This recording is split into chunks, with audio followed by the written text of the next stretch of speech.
Hello, so this is just a few minutes summary of all of the best articles, blogs, videos, etc. that went out online last week.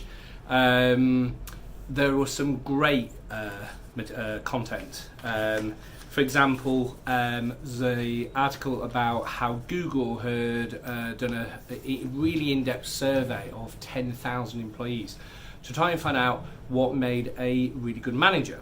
And they came up with 6 things. 1, mindset and values. 2, EQ. 3, manager transition. I'll come back to that. 4, coaching. 5, feedback.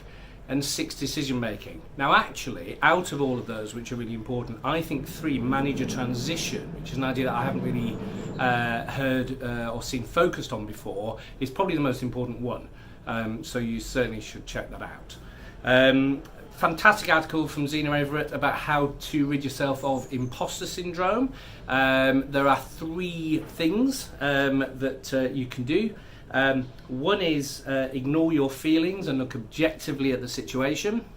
2 is to remember that feelings are not facts and they don't reflect reality. And 3, to behave like a successful person. She draws on some of the work that's done in addiction movements where you act as if. So you sort of recognise you have imposter syndrome, but you carry on and try and behave as if you haven't. Anyway, it's a brilliant article. You should read the whole thing. Great podcast from Sue McMillan, who works at Mumsnet on work-life balance. Really worth listening to. And then a little bit of controversy. You may have heard of the writer Toby Young, who's always attacking what he sees as the sort of liberal left or PC or social justice warriors.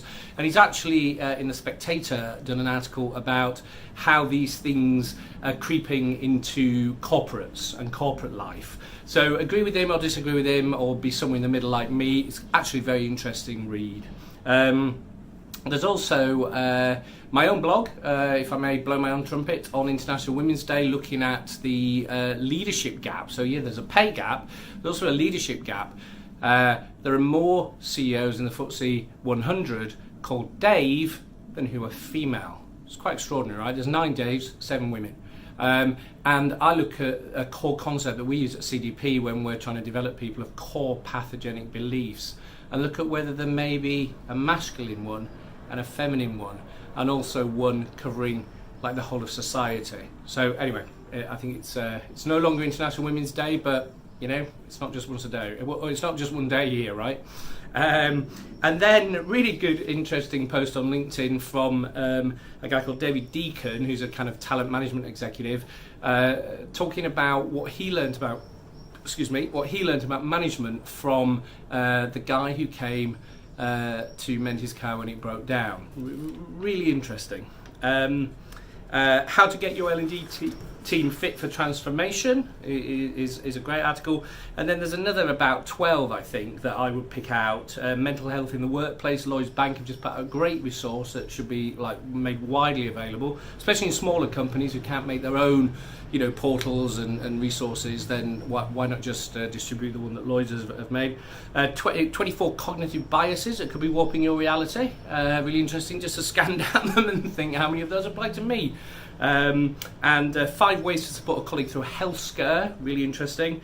And anyway, loads of other stuff, right? So if you're interested in any of that and more, then you can get my bulletin delivered to your inbox every Wednesday. There'll be one coming out in 2 days' time.